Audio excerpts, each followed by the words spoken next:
என்னங்க?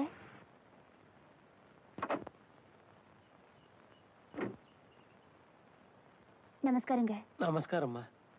உங்க மகனை புரிஞ்சுக்காம நான் அவர்கிட்ட தப்பா நடந்துகிட்டேன். மகனா? அதாங்க மிஸ்டர் சின்னமணி. அவர்கிட்ட என்ன மன்னிச்சுக்க சொல்லுங்க. வர என்னங்க, நீங்களும் பார்த்தா அவர்கிட்ட ஒரு வார்த்தை சொல்லுங்க. வரேங்க. சத்தம் போல வேலையை பார்த்துட்டு இதை ஊருக்கு புறம் போய் சொல்லணும். வள்ளி,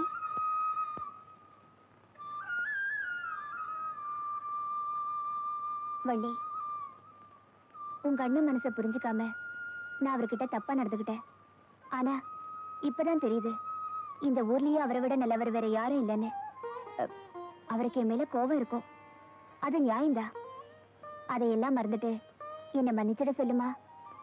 ஏன்னா ஒரு பொண்ணோட மனசு இன்னொரு பொண்ணுக்கு தாமா தெரியும். வர.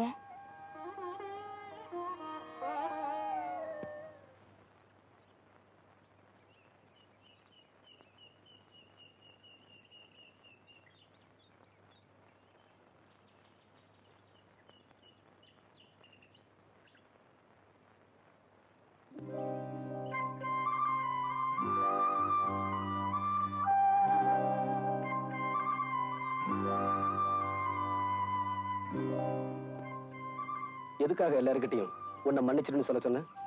எல்லார்கிட்டயும் மட்டும் இல்ல, உங்ககிட்டயும் தான் சொல்றேன். என்ன மன்னிச்சிருங்க. என்ன உங்களால புரிஞ்சுக்க முடியல, ஆனா உங்களை நான் புரிஞ்சுக்கிட்டேன். இப்ப கூட கோயிலுக்கு போனது உங்க பேர்ல அர்ச்சனை பண்ணதா. இந்தாங்க பிரசாதம் எடுத்துக்கங்க.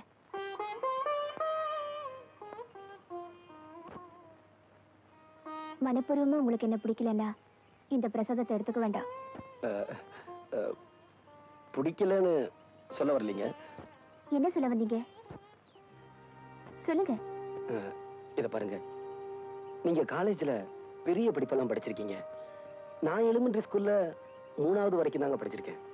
இத பாருங்க, இந்த உலகத்திலேயே என்ன பொறுத்த வரைக்கும் பெரிய படிப்பு சங்கீதம் தான். அது உங்களை பொறுத்தவரையில இயற்கையாவே உங்களுக்கு அமைஞ்சிருக்கு. அப்படி இருக்கும்போது நமக்குள்ள படிப்பு வித்தியாசம் எல்லாம் இருக்குங்க. வாஸ்தவம் தாங்க. இந்த ஊர்லயே பாதி சொத்து உங்க சொத்து, எனக்குன்னு இருக்கிற சொத்து ஒரு ஓட்டு 6 மணி பெட்டியும் ஓட்டு விடுந்தாங்க. ஒரு ஆம்பளைக்கு சொத்தே வீரண்டா. அதுல உங்களை மிஞ்சறதுக்கு இந்த ஊர்ல வேற யாரும் இல்ல. நீங்க இவ்வளவு தூரம் சொன்னதுக்கு அப்புறம் நான் சொல்றதையும் தெரிஞ்சுக்குங்க. நான் அம்மா அப்பா இல்லாத ஒரு அனாதை. இத பாருங்க, நான் உயிரோடு இருக்கும்போது இன்னொரு தடவை தயவு செஞ்சு இந்த வார்த்தையை சொல்லாதீங்க.